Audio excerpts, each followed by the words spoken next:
Marcus, his wife Elaine, and their 10-year-old daughter Zoe arrived at the airport, excited for their trip. Dressed in stylish yet comfortable clothes, they moved through the busy terminal with ease. Marcus, a confident businessman, led the way while Elaine held Zoe's hand, making sure she stayed close. They had taken flights many times before, but this trip was special, a much-needed family vacation. As they reached the boarding gate, Marcus handed their first-class tickets to the agent, who smiled and waved them through. Zoe's eyes lit up with excitement as she looked around at the giant airplane outside the window.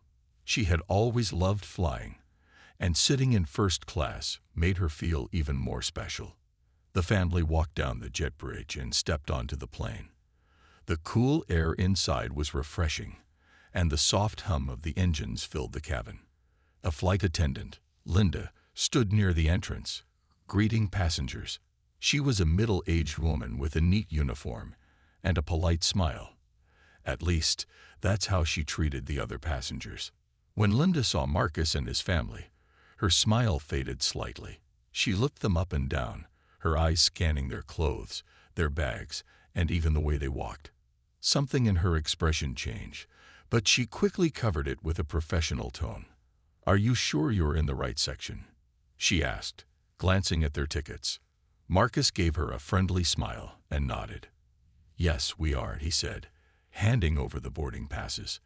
Linda took them, but instead of a quick check, she held on to them longer than necessary, her eyes flicking back and forth as if searching for a mistake. Elaine felt a slight discomfort but didn't say anything. She was used to situations like this, and she didn't want to start their trip on a bad note. Zoe, unaware of the tension, happily peeked inside the first-class cabin. The wide, comfortable seats looked like a dream, and she was eager to sit by the window. After what felt like too long, Linda finally handed back the tickets and forced a smile. "All right, go ahead," she said, stepping aside. The family found their seats and started settling in. Marcus placed their bags in the overhead compartment, while Elaine helped Zoe with her seatbelt. Other first-class passengers were already relaxing, sipping drinks, and reading magazines. No one seemed to mind their presence, except for Linda. As she walked up and down the aisle, she kept glancing at them, her expression unreadable. She whispered something to another flight attendant, who glanced at the family and then shrugged. Linda pursed her lips, clearly not satisfied. Elaine leaned over to Marcus and whispered, "Did you notice how she looked at us?" Marcus nodded slightly. "Let's not worry about it. We're here to enjoy our trip." But little did they know, this was just the beginning. As Marcus, Elaine, and Zoe settled into their seats, Zoe happily looked out the window, excited to see the plane take off. Elaine adjusted her seatbelt while Marcus leaned back, ready to relax before the flight. The first-class cabin was quiet and peaceful, with soft lighting and comfortable seats. Other passengers were already reading magazines, sipping drinks, or chatting softly. Just as Marcus was about to close his eyes for a moment, Linda walked past their seats again, this time stopping near them. She seemed to hesitate before speaking. "Excuse me," she said, her tone polite but firm. "I just need to check your tickets again." Marcus raised an eyebrow, but didn't argue. He reached into his pocket and handed over the boarding passes. Linda examined them carefully, her eyes scanning every detail as if expecting to find something wrong. After a few moments, she gave a small nod and handed them back. "Thank you," she said, but there was something in her tone that didn't sit right with Elaine. Zoe, still full of excitement, leaned over to her mother. "Mommy, do we get snacks soon?" she asked with a bright smile. Elaine smiled and brushed a curl from Zoe's face. "Yes, sweetheart. They'll bring something soon." Just then, Linda spoke again. "Please make sure your daughter stays in her seat and doesn't disturb other passengers," she said, glancing at Zoe with a forced smile. Elaine's smile faded slightly. "She's just excited," she said gently. "She's not bothering anyone." Linda gave a tight-lipped nod. "Of course. I just want to make sure everyone has a comfortable flight." Then, without another word, She turned and walked away. Marcus exhaled slowly, glancing at Elaine. "Did that seem strange to you?" he asked in a low voice. Elaine nodded. "It's like she's looking for a problem." Marcus didn't want to overthink it. He had dealt with all kinds of situations before, and he wasn't about to let one flight attendant ruin their trip. He reached for Zoe's hand and gave it a squeeze. "We're going to have a great trip," he said with a reassuring smile. A few minutes later, Linda returned with a tray of drinks for the first-class passengers. She served one row, then another, moving down the aisle. When she reached Marcus and Elaine, she hesitated again. "Would you like something to drink?" she asked, her voice flat. Marcus nodded. "Water for me, please, and juice for my daughter." Linda placed a glass of water on his tray, but didn't immediately pour Zoe's juice. Instead, she looked at Elaine. "Are you sure she can have juice? Some parents prefer water for their kids." Elaine's patience was running thin. "Juice is fine," she said, keeping her tone polite but firm. Linda finally poured the drink, but her expression remained unreadable. As she walked away, Marcus and Elaine exchanged a look. Something didn't feel right. As the flight prepared for takeoff, the atmosphere in the first-class cabin remained calm, except for the uneasy feeling Marcus and Elaine couldn't shake. Zoe happily sipped her juice, swinging her legs slightly as she gazed out the window. Elaine took a deep breath, trying to relax, but Linda's behavior kept replaying in her mind. Marcus glanced at his wife and gave her a reassuring look. "Let's not let this ruin our trip," he whispered. Elaine nodded, but deep inside, she knew something felt off. Just then, Linda returned, her posture stiff, her expression unreadable. She stopped near their seats again, clearing her throat as if making an announcement. "Sir," she said, addressing Marcus, "I need to ask you to lower your voice. Other passengers are trying to relax." Marcus frowned in confusion. "I wasn't talking loudly," he said calmly. Linda folded her arms. "I understand, but we have to make sure all passengers feel comfortable." Elaine, sensing the unfairness, spoke up. "We've been sitting quietly like everyone else. No one else seems to have a problem." Before Linda could respond, a man sitting across the aisle looked up from his newspaper. "I don't see them doing anything wrong," he said with a shrug. "They'd been quiet this whole time." Linda's lips tightened, but she didn't argue. Instead, she turned back to Marcus and Elaine. "I'm just following protocol," she said, her tone clipped. Then, without another word, she walked away. Elaine exhaled sharply. "Protocol? For what?" she whispered. "We're literally just sitting here." Marcus placed a hand on her knee, signaling her to stay calm. "Let's just see how this plays out," he said, though deep down, he already had a bad feeling about it. A few minutes passed, and Zoe was now flipping through the in-flight magazine, pointing at the pictures and whispering excitedly to her mother. That's when Linda came back again. This time, she had a more serious expression. "I'm sorry," she said, her voice firm, "but I need to ask you to keep your daughter from moving around too much." Elaine blinked in shock. "She's just sitting in her seat, reading a magazine." Linda didn't back down. She was moving her legs, and it might disturb the passengers behind her. Marcus finally had enough. He sat up straighter. "Are you serious? She's a child, and she's not bothering anyone." Linda let out a slow breath, as if trying to remain patient. "Sir, I need you to cooperate. If this continues, I may have to take further action." Elaine's mouth fell open slightly. Further action? For what? Other passengers started to notice the tension. A woman in the row ahead turned slightly, frowning at Linda. The man who had spoken earlier shook his head. Marcus remained calm but firm. "We've done nothing wrong. If there's an issue, we'd like to speak to someone in charge." Linda's eyes narrowed slightly, and for a moment, she hesitated.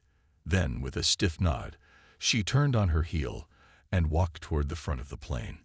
Elaine leaned in closer to Marcus. "I don't like this." Marcus sighed, rubbing his temples. Me neither. What they didn't know was that Linda wasn't letting this go. She was about to escalate the situation even further. Linda walked briskly toward the front of the plane, her face tight with frustration. She whispered something to another flight attendant, then disappeared behind a curtain leading to the cockpit area. Marcus and Elaine watched her go, their uneasiness growing. Elaine leaned closer to her husband. "What do you think she's doing now?" she whispered. Marcus sighed, keeping his voice low. "I don't know, but it doesn't feel right." Zoe, still unaware of the tension, flipped another page in the in-flight magazine. "Mommy, look. They have movies," she said excitedly, pointing at the screen in front of her seat. Elaine smiled at her daughter, pushing aside her worries for a moment. "That's great, sweetheart. You can pick one to watch." Just as Zoe reached for the screen, Linda returned, this time with 2 uniformed security officers following behind her. The conversation in the first-class cabin quieted as passengers turned to see what was happening. Marcus immediately sat up straighter, his instincts kicking in. Elaine's grip on Zoe tightened. Linda cleared her throat. "Sir, ma'am," she said, her tone sharp, "I'm going to have to ask you to leave the plane." For a moment, there was complete silence. Then Elaine blinked in disbelief. "What?" Marcus frowned. "Leave the plane. For what reason?" Linda crossed her arms. "You have been causing a disturbance. I've received multiple complaints from passengers about your behavior." Marcus looked around. The other passengers stared, but no one looked like they had complained. In fact, the man from earlier spoke up again. "That's not true," he said. "I haven't seen them do anything wrong." Another woman nodded. "They've been sitting quietly this whole time." Linda ignored them. She looked at the officers. "They've refused to follow instructions and are making other passengers uncomfortable." One of the officers, a tall man with a serious face, stepped forward. "Sir, ma'am, we need you to come with us." Elaine's heart pounded. "This isn't fair. We've done nothing wrong." Marcus took a deep breath, forcing himself to stay calm. He knew arguing wouldn't help. He turned to Zoe, who was now clutching her mother's arm, her eyes wide with confusion. "It's okay, baby," he said softly. Then he looked at the officers. "We'll go, but this isn't over." Slowly, Marcus stood, helping Elaine gather their things. Zoe looked around, confused. "Why are we leaving?" she asked, her voice small. Elaine bent down and kissed her forehead. "It's okay, sweetheart. We'll talk about it later." As they stepped into the aisle, the other passengers watched in silence, some shaking their heads in disbelief. The man who had defended them muttered, "This is unbelievable." With their heads held high, Marcus, Elaine, and Zoe followed the officers down the aisle. Linda stood by with a satisfied look, thinking she had won. But what she didn't know was that she had just made the biggest mistake of her career. As Marcus, Elaine, and Zoe walked down the jet bridge, escorted by the 2 security officers, the weight of the moment pressed down on them. Elaine held Zoe's hand tightly, her heart aching as she saw the confusion on her daughter's face. Marcus stayed calm, his face unreadable, but inside, he was furious. Passengers in the terminal turned their heads, watching as the family was led away from the plane. Some whispered, while others simply looked on, unsure of what had happened. Marcus had experienced unfair treatment before, but this was different. This time, his wife and daughter had been humiliated in front of a plane full of people, for no reason. Once they reached the terminal, one of the officers, a middle-aged man with a tired expression, stopped and sighed. "Look," he said, lowering his voice, "I'm just doing my job. But between you and me, I don't think this was right." Elaine folded her arms. "Then why did you force us off the plane?" The officer rubbed his forehead. "We have to listen to the flight crew. If a flight attendant reports a disturbance, we have to remove the passengers. It's protocol." Marcus kept his voice steady. "Did you see any disturbance?"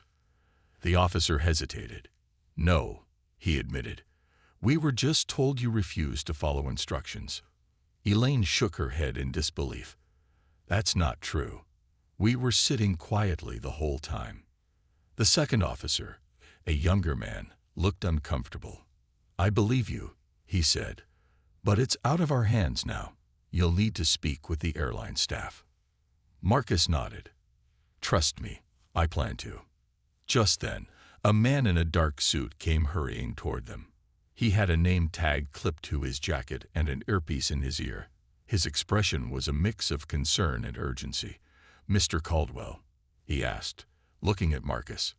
Marcus turned toward him. Yes. The man looked relieved. Sir, I am so sorry about this.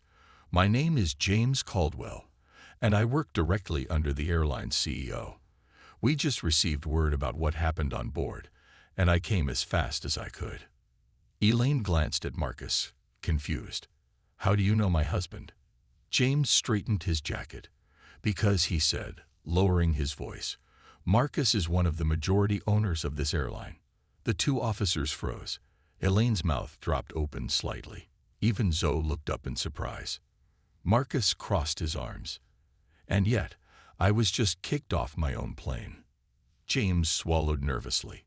Sir, this is a terrible mistake. I assure you, this will be handled immediately. Elaine looked back toward the plane, her anger growing. That flight attendant treated us horribly. She needs to be held accountable. James nodded quickly. She will be. Please, allow me to make this right. Marcus exhaled slowly, then looked down at his daughter, who was still holding onto Elaine's hand. He had stayed calm through all of this, but now it was time for action.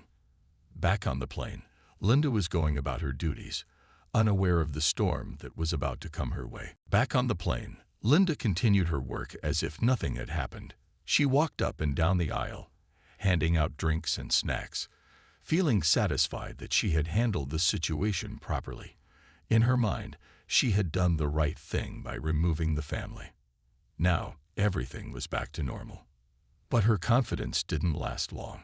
Just as the flight attendants were preparing for takeoff, the intercom crackled to life. The pilot's voice came through, sounding firm and serious. Ladies and gentlemen, we are experiencing an unexpected delay. Please remain seated while we resolve the matter.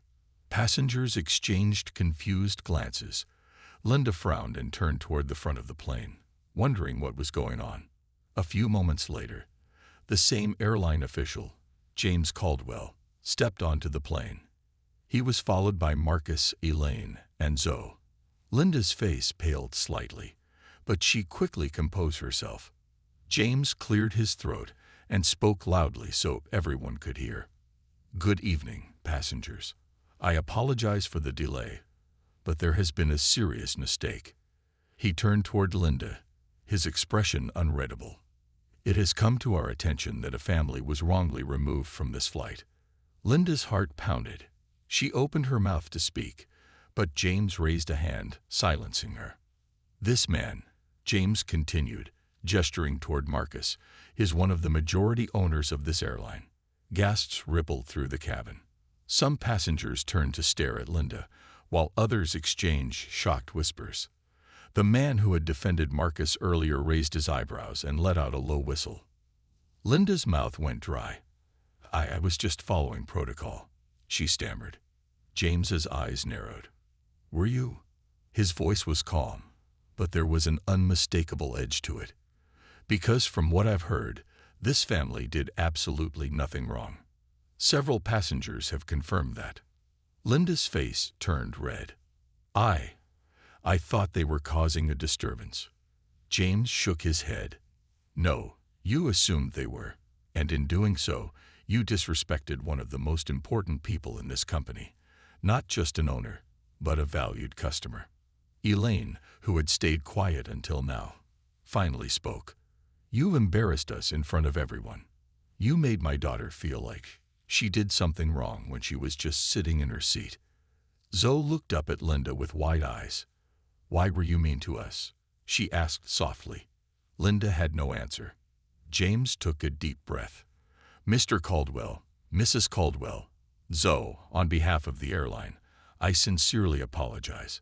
You are welcome to return to your seats." Marcus nodded, but as Marcus, Elaine, and Zoe settled back into their seats, a sense of relief washed over them. The tension that had filled the first-class cabin was slowly fading, replaced by quiet conversations and the hum of the engines preparing for takeoff. Elaine adjusted Zoe's seatbelt while Marcus glanced around, noticing how the other passengers still seemed surprised by what had just happened. The flight attendant who had replaced Linda, a kind-looking woman named Sarah, approached them with a warm smile. "I just want to personally apologize for what happened earlier." When the plane finally landed, Marcus, Elaine, and Zoe gathered their belongings, ready to disembark. The flight had been smooth, and the new flight attendants had treated them with kindness. But even as they prepared to leave, Marcus knew the situation wasn't fully over. As they stepped into the airport terminal, James Caldwell, the airline official, was already waiting for them. His posture was respectful, and his expression showed deep concern. "Mr. Caldwell, Mrs. Caldwell," James greeted them. "I wanted to personally follow up. I've already spoken to the CEO, and I assure you that serious action is being taken regarding Linda's behavior." Elaine, still holding Zoe's hand, nodded. "I hope so," she said, "because no family should go through what we did." James nodded firmly. "You're absolutely right. That's why we're implementing new training for our staff, focusing on fairness and respect. This should never happen again." Marcus appreciated the effort, but he wasn't done making his point. "This is bigger than just one flight attendant," he said. "It's about making sure that no passenger, no matter who they are, is treated unfairly. I expect to see real changes." James straightened. "You will, sir. I'll personally oversee it." At that moment, a few reporters, who had caught wind of the incident, approached them. A woman with a microphone stepped forward. "Mr. Caldwell, is it true that you were removed from your own airline's flight?" Marcus exchanged a glance with Elaine before turning back to the reporter. "Yes," he said, his voice steady. "And it wasn't just about me. It was about a system that needs to change. No one should be treated unfairly, especially when they've done nothing wrong." Elaine nodded. "We're speaking up not just for ourselves, but for others who may not have the power to do so." The reporter quickly took notes. "And what actions will the airline be taking?" James cleared his throat. "Effective immediately, we're reviewing all policies to ensure every passenger is treated with the respect they deserve." Marcus placed a hand on Zoe's shoulder. "This isn't just about today," he said. "It's about making things better for the future." The reporters snapped pictures as the family walked away, their heads held high. Marcus knew this story would spread, and that was a good thing.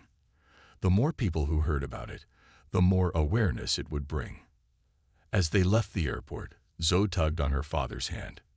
"Daddy, did we help make things better?" Marcus smiled down at her. "Yes, baby, we did." Elaine squeezed his hand, feeling proud. "And we always will." With that, they stepped into their car, ready to move forward. They had turned an unfair experience into a moment of change, and they knew their voices had made a difference.